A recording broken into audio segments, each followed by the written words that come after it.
este año el gobierno dio un decreto supremo que pretendía evitar que Odebrecht vendiera sus activos y saliera del país sin dejar nada de donde cobrarse la reparación civil que probablemente va a tener que pagar por todos los casos en los que está involucrada.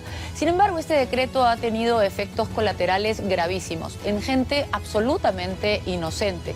Al verse imposibilitada la empresa de disponer de su dinero, cosa que era lógica como una medida de protección para el Estado, no se calculó la cantidad de personas, o queremos creer que no se calculó la cantidad de personas que se iban a ver afectadas, entre trabajadores despedidos absolutamente inocentes, o proveedores, o personas que desarrollaban negocios que tenían que ver con las obras que han sido paralizadas. En suma, hay un gran número de damnificados por este decreto que buscaba limitar a Odebrecht. Vea el reportaje de David Gómez. Cuando un torrentoso huaico arrasó Chosica y Chaclacayo hace 3 meses, Rosemiro Alarcón Flores perdió la casa de adobe en la que vivía con su familia y las pocas pertenencias que había logrado adquirir con el fruto de su trabajo. Un trabajo que además acababa de perder debido a la paralización de la obra en la que trabajaba, la ampliación de la autopista Ramiro Prialé, un proyecto entregado en concesión por la Municipalidad de Lima al Consorcio Rutas de Lima y cuya operación estaba a cargo de la empresa Odebrecht, involucrada en uno de los mayores escándalos de corrupción de las últimas décadas. Cuando el huaico devastó esta zona de Lima, también se llevó los sueños de Rosemiro. Esta es mi televisión que ya no sirve, ya todo el huaico ya no sirve, prácticamente quedó inservible. Este era mi ropero, que también es el único ropero que se salvó. Mira cómo ha quedado, se quedó en nada. El río llegó hasta aquí, pasó por aquí, entró por aquí y salió por ahí también así. Aquí era mi cuarto de dormir, aquí era también mi cocina, aquí era mi pequeño sala, aquí era la entrada y ahí era mi baño más adelante. Francisco Coca Ramos es otro ex trabajador de Odebrecht que se desempeñaba como obrero en la ampliación de la autopista Ramiro Prialé.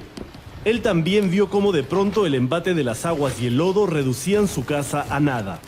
Y el agua prácticamente ingresa por ambos lados y así como un remolino y se lo lleva. Mi casa mío, del vecino, así sucesivamente, ¿no? Como a veces hay casas de así adobe, lo remoja y se lo lleva, ¿no? Y las únicas de 3 cosas, mis 3 muebles que he rescatado. Y unas sillas viejas, ya pues prácticamente, pero ya la mayor parte de mis cosas se lo llevó. Como decenas de ex trabajadores de Odebrecht que hasta mediados de febrero trabajaban en esta obra, Francisco y Rosemiro viven desde hace 3 meses en estas carpas que les donó la Municipalidad de Lima. Aquí vivo.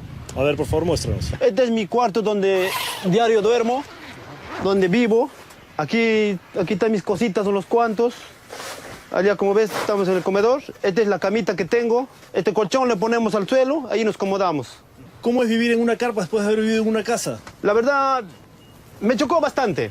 Nunca pensé el dolor quizás que hoy día más me duele por mis hijos. Yo quizás como ya entiendo el problema, ¿no? Pero mis hijos a veces me dicen, papá, nuestra casa, siempre me dicen. En condiciones insalubres, sin trabajo y ya casi sin esperanza, sobreviven gracias a las donaciones que cada vez con menor frecuencia llegan hasta esta zona olvidada. Nos ha regalado un poco de frazada y algunas cositas, ollitas nos han regalado. Ya con ese estamos sobreviviendo, profe, porque ya no hay otro. ¿Y usted cómo se está ganando la vida ahora? Bueno, realmente ya pues ya no tengo trabajo, profe, no tengo trabajo. Y es más que no puedo salir a trabajar un poco lejos porque tampoco no puedo dejarle a mis hijos acá en la carpa. Es peligroso, es peligroso y es oscuro, como le cuente, es demasiado oscuro, bastante delincuente de noche, no tenemos luz, no hay agua, no hay nada, profe. Realmente estamos abandonados, ¿no? Pero ellos no solo fueron víctimas fortuitas del desolador huaico que destruyó todo a su paso a mediados de marzo, sino que al mismo tiempo son damnificados del caso Odebrecht. Cuando la onda expansiva del caso Lavallato golpeó al Perú en diciembre del año pasado, una de las principales preocupaciones era qué sucedería con las obras que Odebrecht estaba ejecutando y con aquellas en las que tenía participación. Al mismo tiempo, se empezó a diseñar un mecanismo que evitara que Odebrecht vendiera todos sus activos en el Perú y se fuera del país sin pagar una reparación civil al Estado.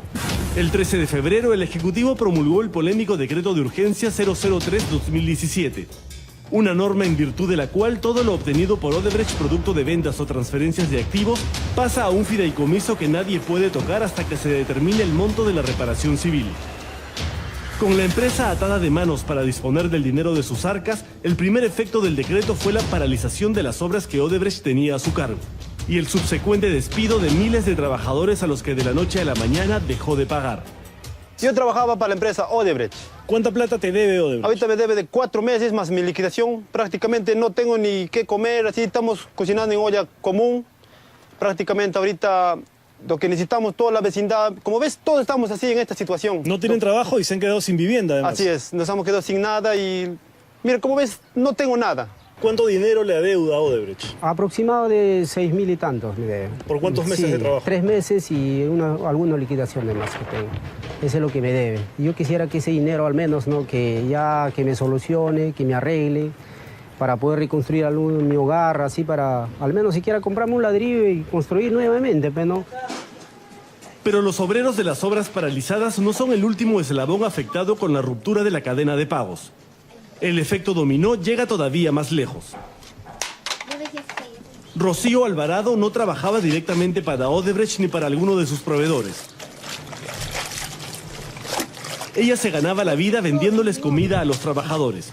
Por eso se quedó sin ingresos cuando se detuvo la obra y actualmente es la encargada de cocinar y administrar la olla común con la que subsisten las más de 20 familias que sobreviven en este campamento de damnificados en las brisas de Carapongo. ¿Para cuántos platos es esto más o menos? Nosotros hacemos 60, 70 platos diarios.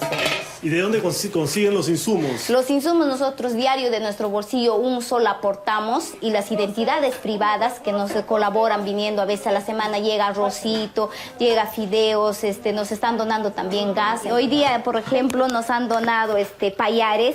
¿Esto es una donación? Sí, también. esta es una donación también. De nuestro bolsillo ya compramos pollito con alverjitas y zanahoria. Además de los ex trabajadores de Odebrecht, sus proveedores también se encuentran asfixiados económicamente.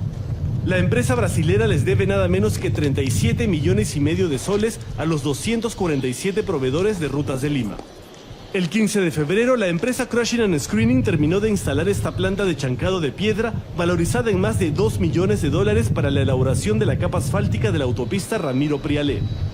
Al día siguiente se detuvo la obra. Y un mes después, el huaico afectó seriamente sus instalaciones. Como podemos observar, en esta zona que hemos excavado para poder identificar el nivel, tenemos casi 1,80 m que todos los equipos se encuentran totalmente saturados de lodo. ¿Y han calculado eso económicamente, las pérdidas? Nosotros estamos estimando unos 40 a 50 mil dólares de inversión adicional para poder poner esta planta en condiciones de operación nuevamente y retomar el proyecto. Paralizada tras haber operado solo en parte, la maquinaria yace abandonada y parcialmente sepultada por el lodo y las piedras. Esta es solo una de las más de 200 empresas relacionadas a Rutas de Lima a las que Odebrecht no les ha pagado el trabajo que realizaron durante los últimos meses del año pasado. Tenemos hoy día una larga lista de proveedores que no les hemos pagado, que no tenemos dinero para pagarles. Es una presión permanente. Había una gran lista de trabajadores que efectivamente no les hemos podido pagar y no les hemos podido pagar la liquidación, por supuesto, les debemos todo y no hay cómo pagarlo. Los proveedores de Odebrecht estiman que el problema de falta de pagos de la empresa ha dejado en la calle a aproximadamente 40,000 trabajadores solo en Rutas de Lima. 40,000 familias que de la noche a la mañana se quedaron sin sustento. Nosotros no teníamos ni sueldo, no teníamos ni trabajo. Eso nosotros queremos, que este trabajo nuevamente continúe, señor. Esa es nuestra única esperanza. Aparte de eso que me paga Odebrecht. La empresa brasilera ha señalado que no ha podido cumplir con los pagos a sus proveedores por 2 motivos. El retraso de la venta del proyecto Olmos y los embargos ejecutados por la SUNAT. Cuando el gobierno publicó el decreto de urgencia 003, la SUNAT intervino la cuenta de Odebrecht y embargó el dinero que tenía destinado al pago de proveedores. Según la SUNAT, hasta el momento los embargos suman alrededor de 150 millones de soles, 26 millones en efectivo y el resto en bienes. El representante de los proveedores asegura que la empresa Odebrecht llegó a un acuerdo con la SUNAT para entregarle maquinaria y otros bienes a cambio de recuperar el efectivo que necesitaban para pagar sus deudas, pero que SUNAT finalmente desconoció dicho acuerdo. Entonces la SUNAT se queda con el dinero que tiene incautado y se queda con la maquinaria que habíamos convencido a Odebrecht que le den para sustituir el dinero. Es algo, disculpa, algo creo risible, que la SUNAT dice de que no llegó a ningún entendimiento ni acuerdo con Odebrecht para que le entregue la maquinaria. SUNAT señala que la deuda tributaria de Odebrecht ya bordea los 100 millones de soles y por ese motivo le es imposible devolver lo incautado, pues deben asegurar el cobro del monto final. Mientras tanto, la cadena de pagos sigue fracturada en todos sus niveles. ¿Qué tanto los ha afectado económica y financieramente lo que ha sucedido con Odebrecht? El banco, las garantías que le hemos dado con bienes, con viviendas, con nuestra casa, nuestro departamento, ya lo están ejecutando. Cerca de 40, 50 empresas les han quitado sus camiones, parte de sus camiones, parte de sus excavadoras, parte de sus volquetes. ¿Qué problema? Problema tiene la empresa Odebrecht, ¿no? Con el Estado, pero yo no, menos el trabajador. No solo yo, ¿cuántos compañeros de trabajadores están como yo, también sin dinero, sin sueldo, le deben? Y igual, ¿no? Y entonces, ¿qué culpa nosotros tenemos para que el Estado o el SUNAT se pague así con nosotros, ¿no? La justificación del decreto de urgencia 003 señala que su objetivo es evitar que se paralicen las obras e impedir que se rompa la cadena de pagos. Pero su efecto ha sido el inverso. Además, hay un proyecto de ley que, de aprobarse, extendería su aplicación también a las empresas peruanas que se asociaron con Odebrecht. Este problema recién inicia. Cuando se sumen a eso las demás empresas, Graña, JJ, ICSA, ¿qué van a hacer los trabajadores? ¿Van a unirse a la masa que ya está en la calle, a una economía parada? O sea, ese decreto debe desaparecer o debe revisarse. ¿Para qué? Para que cumpla con para lo que verdaderamente fue hecho, que fue el de no paralizar las obras y el de no cortar la cadena de pagos. Nosotros, los proveedores y nuestros trabajadores, no tienen por qué pagar esa consecuencia, que son los únicos que están pagando las consecuencias. Porque no estamos pidiendo que nos presten dinero, estamos pidiendo que nos den nuestro dinero, porque nosotros somos los que invertimos en estas obras.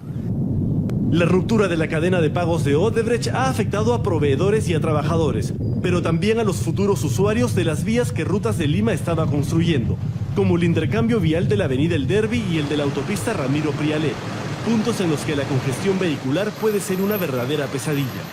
Finalmente, los afectados por el caso Odebrecht no son solo las empresas y personas que trabajaban directamente en las obras, sino que la paralización de estas nos ha convertido de alguna manera a todos en damnificados.